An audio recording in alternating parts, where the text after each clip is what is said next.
नमस्कार। मैं आचार्य करुणाशंकर मिश्र आज आपके सामने गोस्वामी तुलसीदास जी द्वारा रचित महाकाव्य रामचरितमानस के पंचम सोपान सुंदरकांड की एक पंक्ति का भाव आपके सामने प्रस्तुत करने जा रहा हूँ।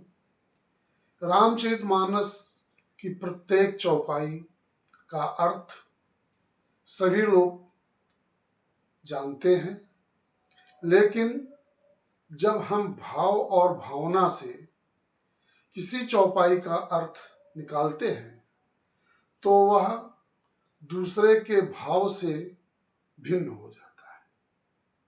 सुंदरकांड में संत शिरोमणि हनुमान जी माँ सीता जी के समक्ष हाथ जोड़ करके खड़े हैं और निवेदन कर रहे हैं कि माँ तू मोहि दीजय कछु चीन्हा, जैसे रघुनायक मोहि दीन्हा, चूड़ामणि उतारि तब दयऊ, हर्ष समेत पवन सुत लयऊ।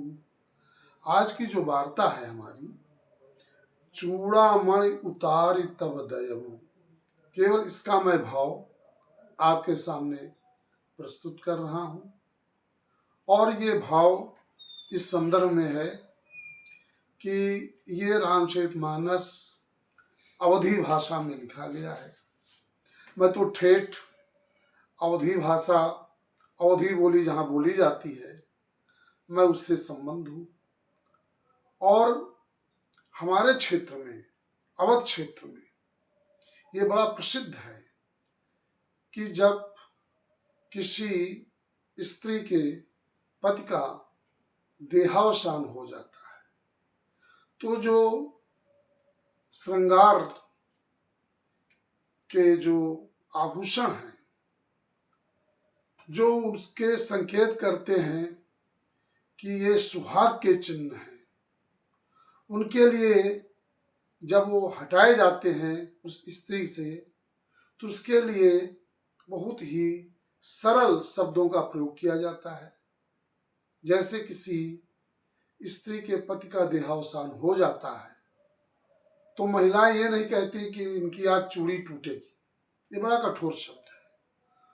वो कहती आज इनकी चूड़ी उतारी जाएगी, आज इनके मांग का सिंदूर उतर जाएगा, आज इनकी पैरों में पहनने जाने वाली जो सुहाग के चिन्ह बिछिया हैं, उनके लिए भी कहती हैं कि आज इनकी बिछिया उतर गई। लेकिन जो सुहागिन स्त्री है वह कभी इन शब्दों का प्रयोग नहीं करती हैं कि आज हम अपनी चूड़ी उतार दिया, आज हमने अपनी बिछिया उतार दिया, आज हमने अपने मांग का सिंदूर उतार दिया। ये अशुभ माना जाता है, क्योंकि बहुत सुंदर कहावत है कि सधवा भूषण सदा निकारहि, विधवा भूषण सदा उतारहि, जीवित रामचंद्र रघुराई, तुलसीदास क्यों लिखी चौपाई। तुलसीदास जी ये भी तो लिख सकते थे, चूड़ामणि निकारि तब दयऊ।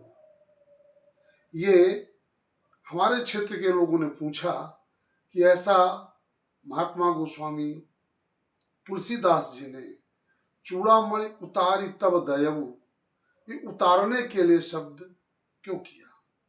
मैंने काफी विचार किया कि ये अवधी भाषा में लिखा हुआ ग्रंथ है और यहाँ के रीति रिवाज को गोस्वामी तुलसीदास जी ठीक प्रकार से समझते हैं। फिर निकार शब्द लिख सकते थे, उतार शब्द लिख दिया गया। मैंने जब सोचा, विचार किया, तो मेरे मन में एक भाव आया। वो भाव हम आपके सामने प्रस्तुत कर रहे हैं कि जब रही सीता राम पह भूषण रहे श्रृंगार, जब से बिछुणी राम सो, भूषण होई गे भार। भार उतारन का सब कोई, भार निकारन का है न कोई। यही सोच तुलसी लिख दीन्हो, इसलिए चूड़ामणि उतारी तब दयऊ। नमस्कार।